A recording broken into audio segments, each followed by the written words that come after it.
I think it was just more the defense doing something different because, we took a shot, missed one, got past interference, and then we took the same shot again and we completed it, and then we stopped seeing that coverage.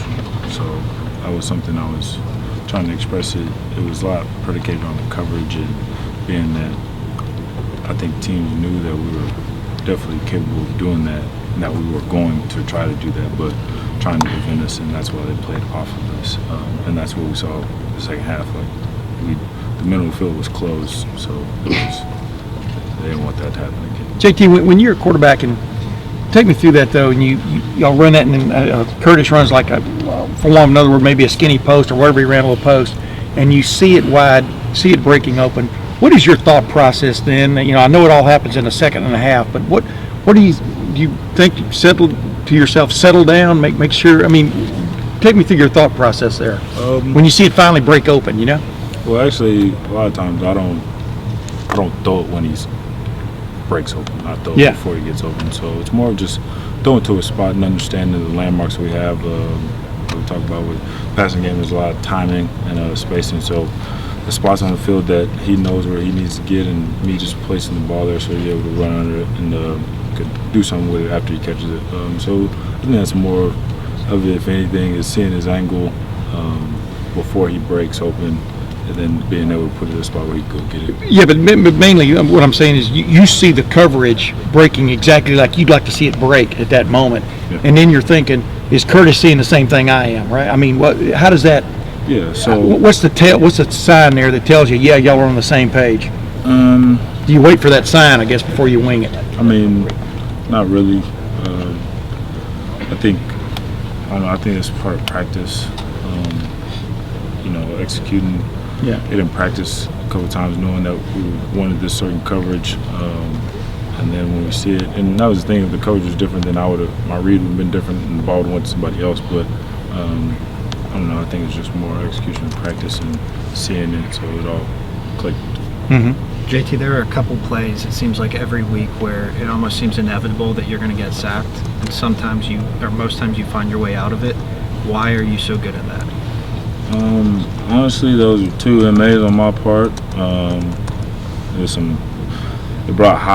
brought it late.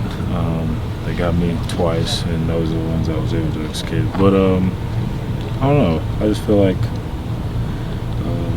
I try to do my best. I understand that the old linemen, they have a really tough job blocking the guys up front, and I try to tell them, just give me 2.5 seconds, and I'm gonna get it out of my hands as quick as possible, or I'm gonna run or scramble or things like that. So I just try to do my best to make sure we don't have those negative plays. And it's more of anything just preparation and practice with Coach Beck, doing bags and feeling pressure. We do that a lot in practice. I think your next touchdown is going to break Drew Brees' all-time Big Ten responsible for record for a kid from Texas.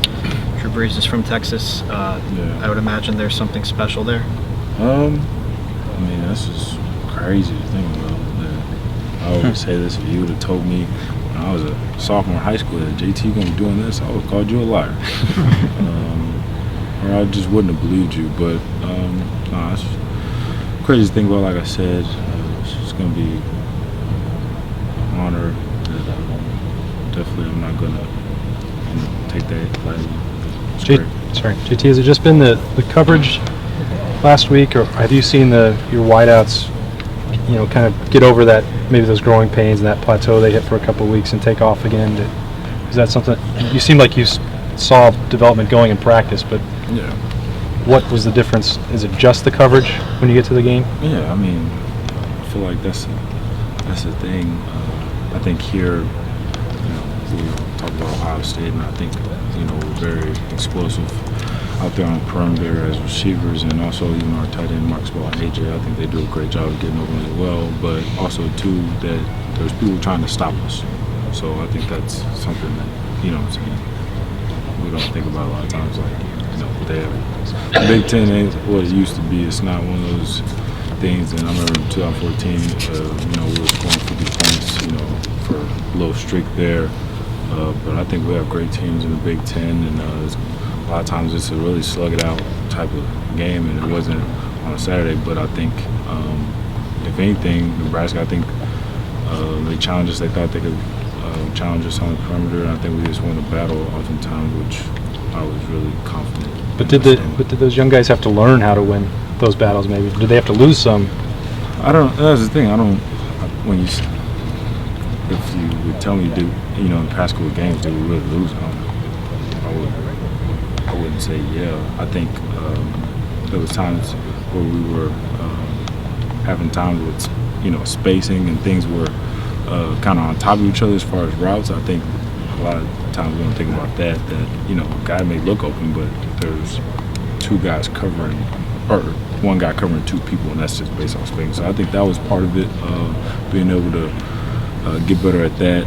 If I had to say something, if anything, but JT, there were a couple. Mike Weber had like 71 yards, but there were a couple runs of a 3rd and 2 where he spun and got the first down. The touchdown when he broke a tackle. What do you see in his development? How's he coming along? I like where he's going. I think Coach Alford does a great job getting him prepared to play each and every week. I think he does a great job with our running backs in general. But also, too, I think he understands that, what we ask of him is, like, when I look at him when it's 3rd and 1, we'll be like, hey, go get the first down for us. And he's able to do that. And I think he's really grown up a lot this past year through the offseason, and now even during the season. I think he's grown up. So I like where he's headed. And he had such huge shoes to fill. And could you talk about what pressure he must have felt to fill in, take over for Zeke? Yeah, I think there was pressure from the outside, but as far as internally, I don't think we put pressure on him. Really, I think there's understanding that Zeke and Mike Weber are two different people. They're going to be two different players. They have two different approaches to the game, and so I think we try to compare people and try to place people in other people's shoes, but I don't think that's fair to both individuals because they're two different people. But we knew I had confidence in them, absolutely, and just understand that we was going to have to grow up fast and be able to contribute to our team. The touchdown pass to Terry McLaurin, it seemed like that was kind of a scramble play. Just talk about what you saw in that play, how it all came about. I know he was in the back of the end zone. And for Terry, he seems like a guy that you guys could be dependent on to make some plays. How big is a play like that, in traffic, holding on to the ball, everything that happened there, getting him going? I think it was good. Actually, the read was that I was playing in the boundary. They did a good job covering the guys that have in the boundary. So the protection held up and was able to allow me to scramble out to the left, and we basically went to our scramble rules that we have, and he was able to get open. I think, like you said, the main thing was that being able to get hit and take that shot and go on the ground and protecting the football. I think that was something that was really good. But yeah, so that's one of the things that anybody could have done. That James Clark could have done that, Corey Smith, and so I mean, that's why I'm so confident in the guys we have right now, because we have a lot more experience and understand situations. I think we're getting better at that as well. So I think we're all growing as an offense. JT, if you were taking a test right now and you had to write a definition down, and the word was hybrid back, what would you write down as the definition? Personally, I could do it all on offense. I see getting that man Curtis. Yeah. Yes, he's a person that could definitely do a lot of things on the offense side. He catches snaps and runs for the ball. He catches passes downfield. He runs inside tackles, outside tackles. Yeah. Person that can do it all offensively. Is Curtis living up to? I mean, are y'all finding a new thing almost every week to get him involved? I mean, just what's been the evolution of that position just this year in your mind? Because you're the guy getting him the ball. Right. I think we're not really creating new ways for him to get the ball. I think within our offense we're running plays, but that's how our offense works. So I think the things that we really hang our hat on is somebody that can win one-on-one and X, have an H back, that can do a lot of things, to have a running back as far as our skill positions. And so with that, I think that is something that kind of, we find those guys out, and he's just fitting that role that we have. Hey, JT, after your guys' loss to Penn State, I think Urban Meyer addressed the team about whether or not, challenged the team whether or not everybody was doing 100% of what they could to get this team to win football games. And after you guys had that impressive win on Saturday, a lot of people were talking about how they did extra things, whether it was watching extra film or treatment, all that stuff. I was just wondering, as the leader of this team, how did you take that message from Coach Meyer a few weeks ago, and how did you see this team respond? And do you think that that has anything to do with the big turnaround you guys had on Saturday? I believe so. I think Coach Meyer does a great job of kind of looking at a perspective of things and understanding that the way you look at things can definitely alter the outcomes of certain things, in which in our case was their football game. So I think with that, I think it really for our young guys really had them take a look at themselves, have a self-evaluation type of deal, and see, did I do all I could do? And if I didn't, why not? Why did I do that? Because when we think about it, we come here to get a great education, then we come here to play football, and that's why we're on scholarship. So if you're not, if you're not doing, the best you can or the most you can in order to make us successful, then I think you're hurting us. So I think as a team, I think we definitely took a hold of that and got better. JT, I'm just curious. You're on the sideline. You see a pick six. You guys, what does that do for the offense? What's your reaction when you see that? And can that really affect what you guys are doing? I don't know. I guess I go run and grab my helmet. That's it. Yeah. If anything, I think maybe the coaches may change the play we may have called, being that we were expecting a certain field position and then it flips. But me personally, in my mindset, I think it also depends on where the ball is at. So if it's red zone, then red zone passing, and then middle field, run game, things like that. Would you like to see those guys on the other side of the ball? Your side of the ball, maybe? Malik Hooker. Yep. No, he's good where he's at.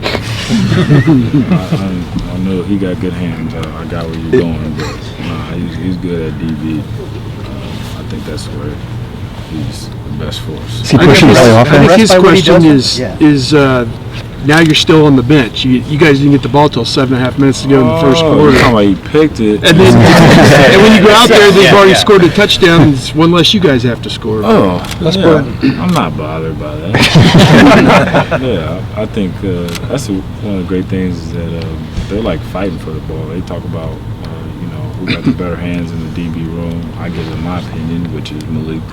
I told my classmate Gary on that yes, Malik Hooker has better hands than me. He was a little upset by that, but it's okay. But no, I don't. I mean, me personally, I don't, get a sigh of relief or anything because they scored a touchdown. Like I always said, that every time we get the ball, I'm trying to score. So it didn't matter if they scored. We get the ball.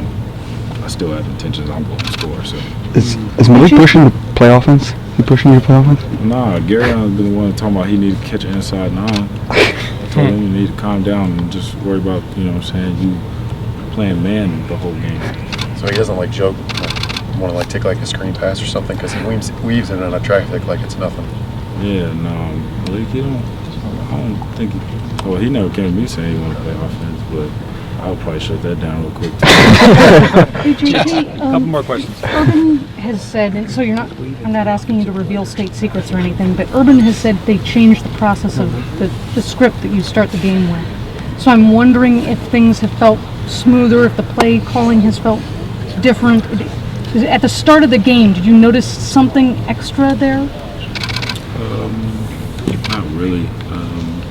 I think, I don't know, I feel like, they asked me what I feel comfortable opening the game with, run, pass, different things to just get our offense going and, I give my little 2 cents. But at the end of the day, it's up to Coach Warren, Coach Meyer, Coach Beck to really, depending on where the ball is at, things like that, put us in a position to get to a smooth start.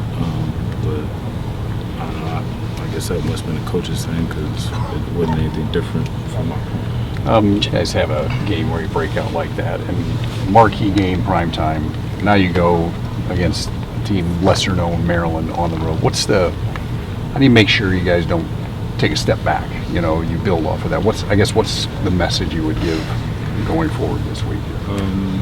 Just understand you have to take the same approach.